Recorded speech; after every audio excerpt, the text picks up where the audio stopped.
teu connect percis si eta teu connect lah.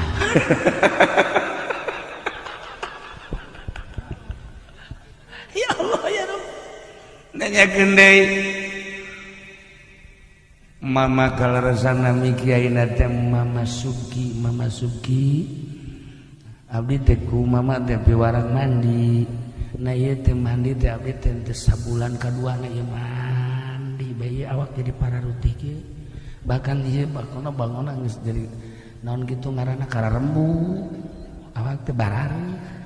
Aisyah emang mandi naon atuh mandi sakumaha perintah mama badru ai maneh jadi bodoh. Maksud mandi teh istighfar ngan bahasa ahli ma'rifat mandi. Cai teh ngageroan. Di mana-mana orang tas junub cai ngageroan pendi ka dieu heula ulah waka ka masjid, ulah waka maca Quran, mandi heula cai teh ngageroan lebih. Nu boga, kuari mah teu boga. Can boga kuari mah. Dek dikumaha-kumaha. Can boga jeung wallahu alam sampurna wallahu henteu aduh ya yang ngadahar obat kuat ge salah ngadahar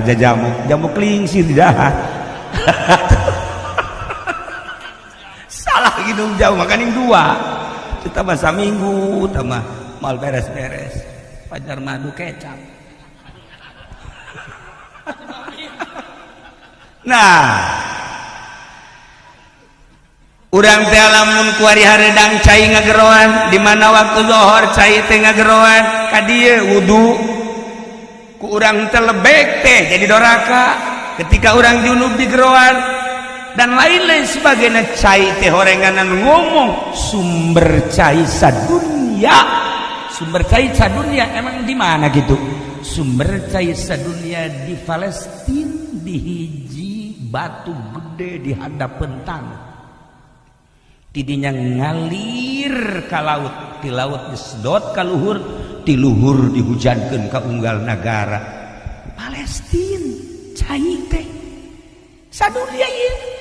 mantak urang lamun ngadekeun urang Palestina kuari keur ceurik urang nginum di dieu sumber caina di Palestina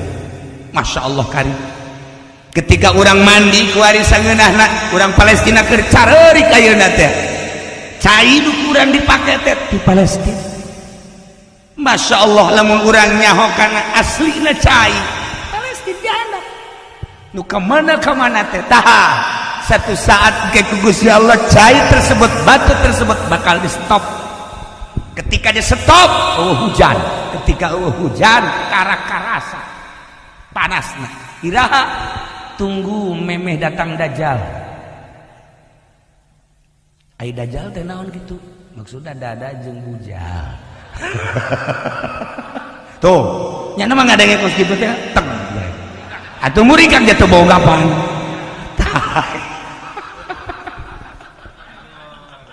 nah para jamaah kaum muslimin wal muslimat rahimakumullah jadi teh si Badru teh akhirna salah persepsi orang mandi teh istighfar lantaran jelema lamun mandi zahir teh bersih tina kokotor bersih tina najis bersih tina hadas jeung sajaba-sajabana korengan dan jang parati ngebersihan kolbu ba istighfar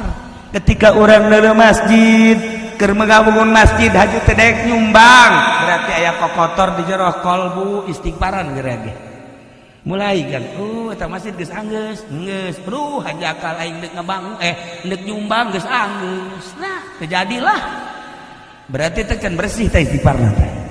teu bagus tah istighfar cek guru teh horenganan maneh teu paham sakumaha cai bakal ngabersihan awak istighfar bakal ngabersihan kolbu mantap Kangjeng Nabi teu eureun sapoe-sapeting minimal 70 kali istighfar teh ka ditu lemah geus teu ka itu mulai si Badru istighfar astagfirullahaladzim wa atubu ilaih astagfirullahaladzim wa atubu ilaih astagfirullah dasar boga ilmu tadina langsung caang deui kuaring memulai ngomong letih lemah lembut dalam masjid teh ngurucut cai mata kamari mah aing deuleu sia teh masjid kos sakumaha musuh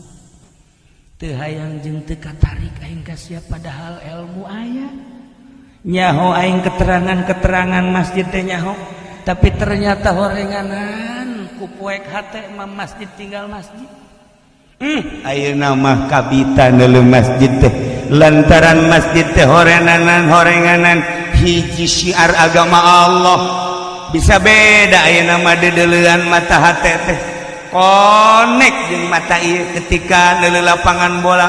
eta mah paranti main bal ketika neuleuh balai desa paranti nguruskeun SPPT ketika neuleuh di pendopo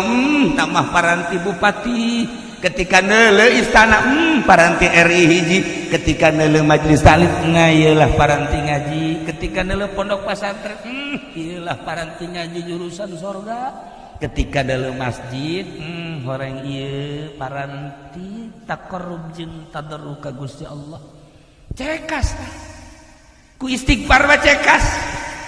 lamun teh istighfar masjid tinggal masjid aya aturan nu deukeut imah ge salat lain di masjid di imah lain di dia tapi lain di dia mah leuwih teu lah